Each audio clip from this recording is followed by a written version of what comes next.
Assalamu alaikum. I'm back with another topic, blood disorders. In my last videos, we have discussed the composition of the blood in detail about the structure of the cells, the functions of the cells found in the blood, and how they are important in our body. So, उसी से related आज blood के disorders को discuss करेंगे कि if their composition just get disturb या उनके structures जो है वो एबनॉर्मल हो जाएंगे या फंक्शंस परफॉर्म नहीं करे, so what will happen. The one of the very important disorder occur that is the leukaemia. ठीक है, नाम से लग रहा है ल्यूकीमिया दैट डिफेंस का हम बात करते हैं. जैसे हमने कहा था हमारी बॉडी का जो डिफेंस सिस्टम है जो ब्लड के अंदर मेनली कंट्रोल करता है वो करता है WBCs, that is the leukocytes.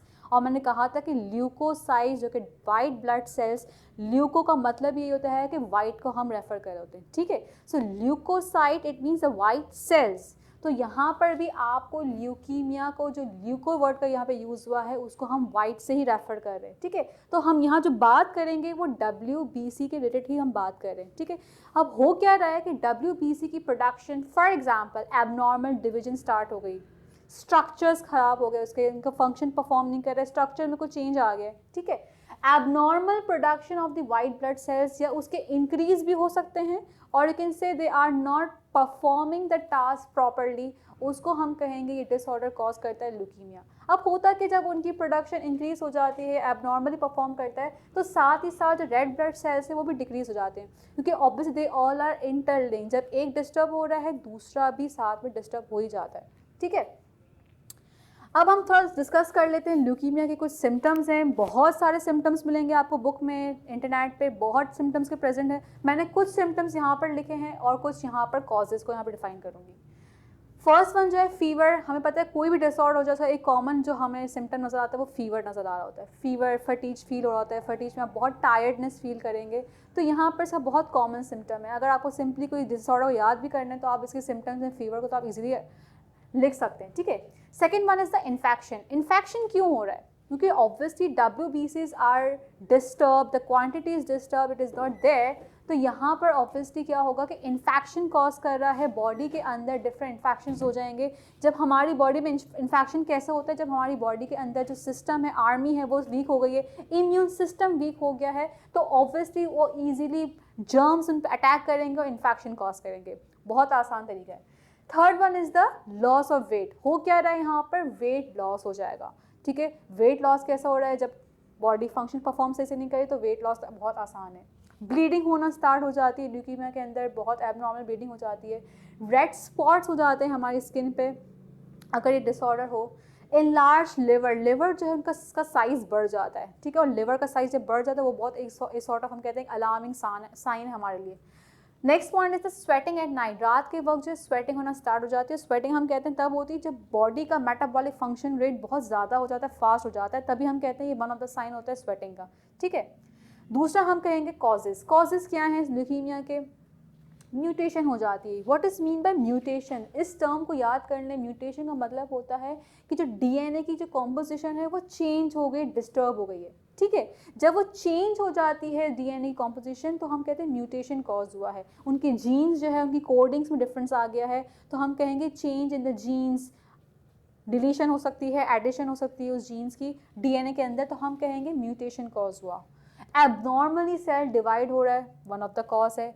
Genetic disorder आप कह सकते हैं कि शायद ये पेरेंट्स टू जो ऑफस्प्रिंग से वो ट्रांसफ़र हो सकता है. Exposure to the chemicals. Chemical से वो एक्सपोज हुआ है. शायद रेडिएशंस भी आप कह सकते हैं. आजकल रेडिएशंस का बहुत है, वाईफाई हो गया, इंफ्रारेड रेडिएशंस हो गई, सनशाइन हो गया, हम कहते हैं ये UV radiations it can cause leukaemia. Radiations का बहुत बड़ा इन्वॉल्वमेंट होता है. स्मोकिंग अगेन कार्सिनोजन प्रेजेंट है वहाँ पर, और ये हम कह सकते हैं leukaemia is one of the type of the cancer. Smoking की बात आ गई. And the family history. Family history से क्या हो रहा है कि जो अगर पेरेंट्स, हमने भी बात की कि जेनेटिक डिसऑर्डर है, अगर पेरेंट्स में है, किसी फैमिली के अंदर है, तो ये इजीली क्या हो जाएगा? एक्सपोज हो जाएगा. ठीक है, so it was one of the type of the leukemia. In another disorder I am going to discuss about the thalassemia. Okay, so this is all about the leukemia. I have discussed the symptoms and the causes of leukemia. Another type of blood disorder is thalassemia. It affects the blood hemoglobin. ठीक है, जो हमने first discuss किया था कि leukaemia जो कि completely involve था WBCs के साथ, ठीक है, जो WBCs कॉम्पोजिट डिफरेंस हो रही थी उसका ल्यूकीमिया से कनेक्शन था। लेकिन थैलेसीमिया में क्या हो रहा है, हीमोग्लोबिन, अब ये किससे इंटरलिंक्ड है, रेड ब्लड सेल से। यहाँ पर हम बात नहीं करेंगे WBCs की, वो हमने बात की थी मेनली ल्यूकीमिया के अंदर।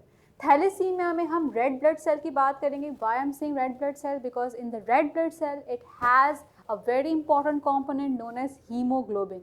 Now inside the hemoglobin, I have discussed in my previous videos that they have a iron molecule. वो iron molecule क्या करता है, it carry the oxygen, it bonded with the oxygen and deliver to the whole body. तो यहाँ पर यही है कि हीमोग्लोबिन की कॉम्पोजिशन या यहाँ पर जो डिस्टर्ब हो जाता है, अफेक्ट होता है, यहाँ पर वो हीमोग्लोबिन डिस्टर्ब होता है। माइट भी हो सकता है कि वहाँ पर उनकी कॉम्पोजिशन जो है वो डिस्टर्ब हो गई है, उसका स्ट्रक्चर ख़राब हो गया है वहाँ पर, या उसकी क्वांटिटी प्रॉपर प्रेजेंट नहीं है, और it can be present in decrease amount, ठीक है। सिम्टम्स यहाँ पर वही हैं, बहुत सारे हम कह सकते हैं कि सिम्टम्स आपको मिल सकते हैं इंटरनेट पे, बुक्स पे। मैंने कुछ यहाँ सिम्टम्स लिखे हैं। एक रेस्टलेस अपीयरेंस, अगर आपने किसी पेशेंट को देखा जो थैलेसीमिया होता है, वो बहुत, उनकी पर्सनैलिटी आपको रेस्टलेस नज़र आ रही होगी कि वो बिल्कुल जो है वो फ्रेश और एक्टिव फील नहीं कर रहे होंगे। सेकेंड पॉइंट है स्लो ग्रोथ, बहुत स्लो ग्रोथ होती है, उनकी हाइट भी बहुत शॉर्ट होती है, वो इतने बहुत थिन से होते हैं, आपको इतने ज़्यादा वो हेल्दी नज़र नहीं आएंगे। डार्क यूरिन, उनका जो यूरिन का होता है कलर वो डार्क होता है। ब्लीडिंग, उनकी नॉर्मली होता है कि उनके पार्ट्स में ब्लीडिंग होना स्टार्ट हो जाती है कॉमनली। जॉन्डिस, जॉन्डिस में क्या है, हमें पता है कि बिल्कुल येलोइश सी बॉडी, पेल कलर की हो जाती है, तो आपको इनके अपीयरेंस से लग रहा होगा कि yes they have something, they have a problem in them, तो वहाँ पर इनका वन ऑफ द सिम्टम है जॉन्डिस का। Next one is the enlarge liver, यहाँ पर भी लिवर क्या, और ल्यूकीमिया में भी यही था कि लिवर का जो था वो वहाँ पर जो साइज था वो डिफर कर रहा था। यहाँ पर भी यही हम बात करेंगे कि लिवर पे बहुत ज़्यादा इफेक्ट आता है थैलेसीमिया की वजह से। Next one is the poor appetite, उनको भूख नहीं लग रही होती है, पुअर एपेटाइट उनका होता है, वो एज सच अपना जो है हेल्दी डाइट इनटेक नहीं कर रहे होते हैं, ठीक है। कुछ यहाँ पर हम बात करते हैं टाइप्स ऑफ थैलेसीमिया की। आपने कॉमनली सुना होगा कि minor thalassemia and major thalassemia. होता क्या माइनर और मेजर में, अगर उसने one gene, it means it inherited one gene from their one of the parent, ठीक है, अगर उसने वन ऑफ द पेरेंट से एक जीन ली है तो it is not as such हम कहेंगे कि उनके जो है वो हार्मफुल है, ठीक है। वो पेशेंट, वो जो पर्सन होगा, अगर वो माइनर थैलेसीमिया है, वो आपको बहुत नॉर्मल नज़र आ रहा होगा, उससे कोई ऐसा इतना प्रॉब्लम नहीं होगा। बट सिर्फ एक प्रॉब्लम आप कह सकते हो कि उनके अंदर माइल्ड एनीमिया जो है वो उनको हो सकता है, या आप कह सकते हैं उनके अंदर आयरन की डेफिशिएंसी होती है, ये उनकी एक वन ऑफ द कंप्लेंट आती है, ठीक है। But they are completely normal, ठीक है। होता क्या है, वो अपना एक जीन माइट भी उनके फादर या मदर में से उनकी एक जीन उनमें ट्रांसफर हुई है, but they are minor thalassemia, but they are healthy, they are normal. But problem जो आती है वो मेजर थैलेसीमिया में आती है। होता क्या इनके साथ, they inherit two genes from each parent, दो जीन्स जो है वो अपने each parent, father one from the mother, ठीक है, वो इनहेरिट करते हैं और इट कॉज सीवियर एनीमिया। बहुत उनकी लाइफ भी शॉर्ट होती है, सीवियर इनका एनीमिया हो जाता है। और व्हाट इज़ एनीमिया, होता है यहाँ पर एक रेड ब्लड सेल की जो क्वांटिटी है वो बॉडी में कम हो जाती है। और आपको पता है जब रेड ब्लड सेल्स बॉडी में कम हो जाएंगे तो how it will deliver the oxygen, जब बॉडी में ऑक्सीजन डिलीवर ही नहीं होगा, so how they are going to perform the task of respiration, जब रेस्पिरेशन ही नहीं हो रहा था, how they are going to get the energy and they will perform the metabolic functions. तो ये सब आपस में इंटरलिंक्ड है, तो अगर एक डिस्टर्ब है तो पूरी बॉडी डिस्टर्ब ही है, ठीक है। तो मेजर का हम कह सकते हैं थोड़ा इशू हो सकता है, मतलब ज़्यादा ही इशू उनके साथ है क्योंकि उनके पास दो इनहेरिटेड जीन है और वो मेजर हो गया है। लेकिन माइनर में क्या है, वो वन जीन के पास आती है, तो वो एज सच इतना प्रॉब्लम के लिए नहीं है, they look healthy to you people, ठीक है। और आप कह सकते हैं कि उनको माइल्ड एनीमिया हो सकता है, आयरन डेफिशिएंसी बॉडी में हो सकती है, वन ऑफ द कंप्लेन उनकी है।